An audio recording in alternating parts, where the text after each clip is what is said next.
सरदाबाद गांव की मामूली सी सुबह थी, लेकिन सर्दियों की वजह से सूरज भी जैसे कमजोर पड़ गया था। हर छत पर बर्फ जमी थी, रास्तों पर सफेदी बिखरी थी और गांव वाले लकड़ियां इकट्ठी करने में मसरूफ थे। रेशमा पानी भरने के लिए कुएं पर जा रही थी।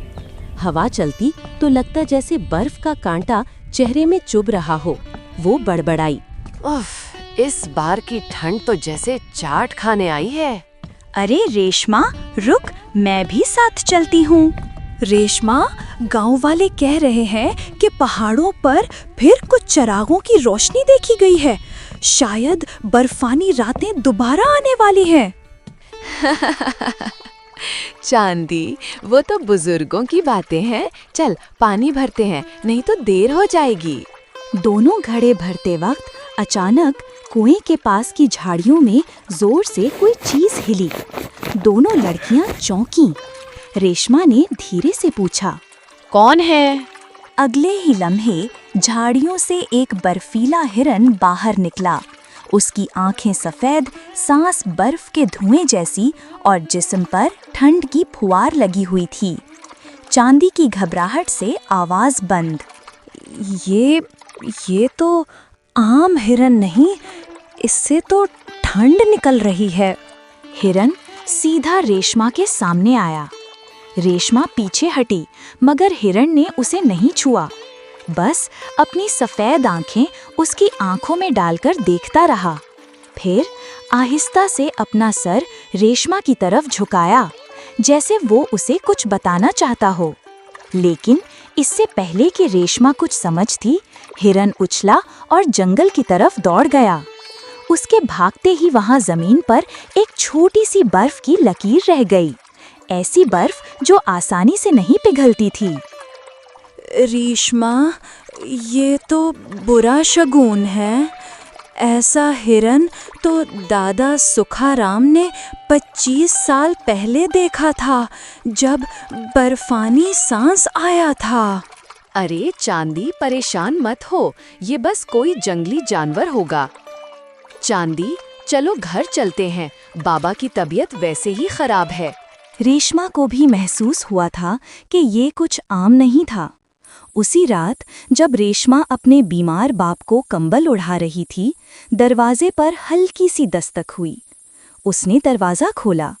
बाहर कोई नहीं था, सिवाय मिट्टी की बनी एक छोटी लड़की के, जो बर्फ में खड़ी थी, जैसे कोई छोड़कर भूल गया हो। उसकी आंखों में आंसू थे और होंठों पर फटी आवाज, रेशमा, देर न करना। रेशमा का दिल दहल गया। वो पीछे हटी, लेकिन जब दोबारा बाहर देखा, वो लड़की गायब थी। सिर्फ बर्फ पर उसके नंगे पांव के निशान रह गए थे और दूर पहाड़ों से वही आवाज सुनाई दी, जैसे कोई बहुत पुरानी ठंड सांस ले रही हो। रात गहरी हो चुकी थी। रेशमा अपने बिस्तर पर लेटी थी, मगर नींद उसकी आंखों से कोसों दूर थी। वो बार बार दरवाजे पर खड़ी मिट्टी की लड़की का ख्याल कर रही थी। रेशमा, देर ना करना। वो अल्फाज उसके कानों में गूंज रहे थे। बाहर हवाएं चल रही थीं और रेशमा का दिल बेचैन था। उसका बाप हल्का सा कराहा। रेशमा फौरन उसके पास गई। बेटा, आज बाहर कोई था? नहीं बाबा, कोई नहीं था। क्या बाबा ने भी उसे देखा था? इस रात रेशमा ने पहली बार महसूस किया कि उसके घर के दरवाजे के पीछे बर्फ की एक बहुत बारीक तह जमी थी, जैसे कोई सर्द वजूद वहां ठहर कर गया हो। सुबह सवेरे गांव में अजीब सी हलचल थी। लोग एक जगह जमा थे।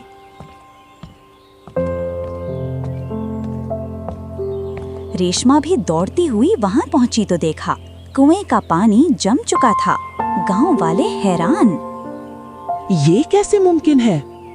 पहले कभी कुआं नहीं जमा। ये तो बर्फानी रातों की निशानी है। दादा सुखाराम आगे बढ़े और देख के हैरान हो गए और बोले, ये आम बर्फ नहीं, ये वही बर्फ है जो बर्फानी सांस अपने पीछे छोड़ता है। रेशमा के जिस्म में सनसनी दौड़ गई। रेशमा, कल भी तो कुछ हुआ था ना? बताओ रेशमा बेटी, कोई आया था क्या? रेशमा ने हिचकिचाते हुए कहा, एक हिरन देखा था, बर्फ से बना हुआ। क्या बर्फीला हिरन?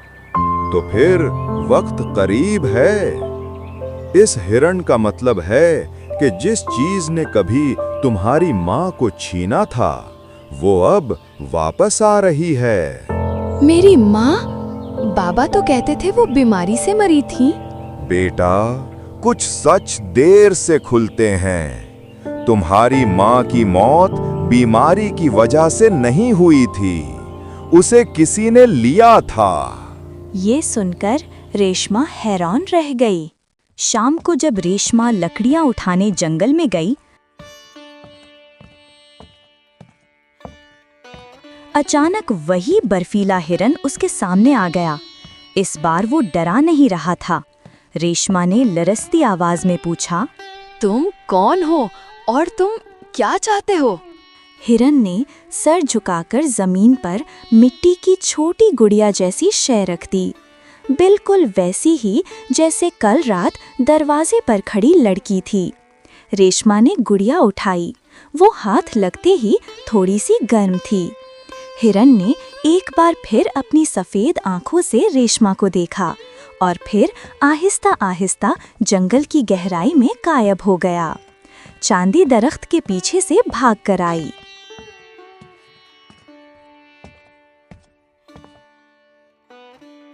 रेशमा, तुम ठीक हो? ये हिरन फिर से? चांदी, ये वही गुड़िया है जो कल रात मेरे दरवाजे पर थी। ये कोई मामूली गुड़िया नहीं। फिर अब क्या करें? मुझे तो बहुत डर लग रहा है। मैं कल दादा सिखाराम से मिलूंगी, उन्हें सब सच बताऊंगी। मेरी माँ और ये गुड़िया, इन सब का कोई ना कोई ताल्लुक जरूर है। जंगल की तरफ से ठंडी हवा चलती है। एक अजीब सी सरसराहट सुनाई देती है, जैसे कोई दूर से कह रहा हो, वक्त खत्म हो रहा है। अगले दिन सुबह होते ही रेशमा चांदी के साथ दादा सुखाराम के घर पहुंची। दादा बाहर लकड़ियों को धूप में सिखा रहे थे, मगर हाथ कांप रहे थे, जैसे वो पहले से ही किसी आने वाले खौफ को महसूस कर रहे हों। रेशमा ने करीब जाकर कहा,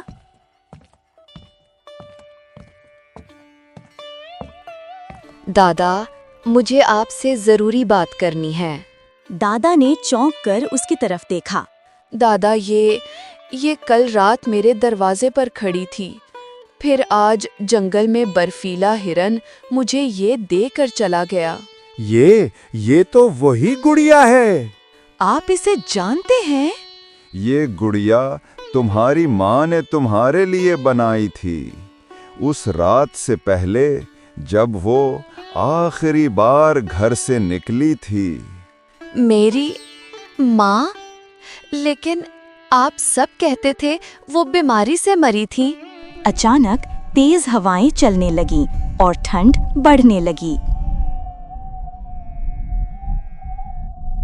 अरे दादा, ये क्या? इतनी ठंड अचानक कैसे होने लगी? वक्त आ गया है रेशमा बेटी। तुम्हारी माँ नंदिनी बहुत नेक थी, मगर किस्मत ने उसके साथ जुल्म किया। सरदाबाद के पहाड़ों के पार एक झील थी, बर्फानी झील। कहा जाता था कि वहाँ एक पुरानी कुव्वत सोती है, बर्फानी सांस, जो किसी भी चीज को छू ले वो बर्फ बन जाती है। एक साल सर्दियों में गांव में कहत पड़ा। बर्फानी सांस ने गांव से सब कुछ छीन लिया। तब तुम्हारी माँ अकेली इस झील तक गई। उसने अपनी सांस की गर्मी का वादा किया कि अगर गांव बच जाए तो वो खुद अपनी गर्मी कुर्बान कर देगी। बर्फानी सांस ने उसका वादा कबूल कर लिया।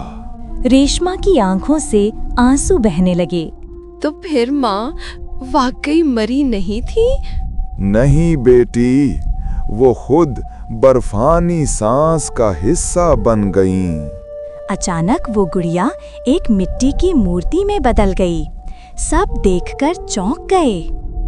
रेशमा, मेरी बच्ची, अब वो वक्त दोबारा आ गया है। अब तुम्हें अपनी सांस की ये कुर्बानी देनी होगी, वरना पूरा गांव तबाह हो जाएगा। कोई नहीं बचेगा बर्फानी सांस से। माँ, तुम सब कहते हैं तुम बीमारी से मरी थी, लेकिन तुमने तो बहुत बड़ी कुर्बानी दी। बेटी, अब ये कुर्बानी तुम्हें भी देनी पड़ेगी। जाओ झील पर और अपनी गर्म सांस उसमें छोड़ दो। इससे बर्फानी सांस खत्म हो जाएगा और गांव में बहार लौट आएगी। इतना कहकर रेशमा की माँ की मूर्ति गायब हो जाती है। जाओ बेटी, जल्दी जा, नहीं तो बहुत देर हो जाएगी। रेशमा जंगल की तरफ दौड़ गई।